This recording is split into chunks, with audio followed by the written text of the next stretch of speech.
Pro kabaddi season 11च्या ऑप्शनमध्ये category एमधील प्लेयर्सना कोणकोणत्या टीमने विकत घेतले हे आपण पाहणार आहोत। कॅटेगरी एमध्ये पहिल्यांदा मोहम्मद रेजा शादलू याला हरियाणा स्टीलर्सने 2,07,00,000 रुपयांना विकत घेतले आहे।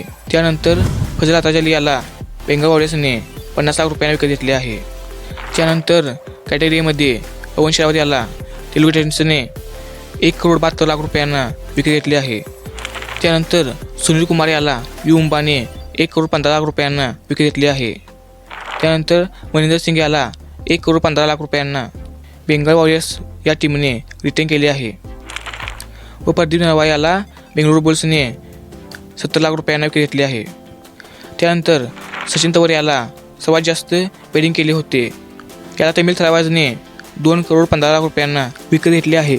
त्यानंतर गुमान सिंग याला गुजरात जायंट्सने 1,97,00,000 रुपयांना विकत घेतले आहे। हे होते कॅटेगरी एमधील प्लेयर्स। जर व्हिडिओ आवडला असेल तर चॅनलला लाईक करा व सबस्क्राईब करायला विसरू नका।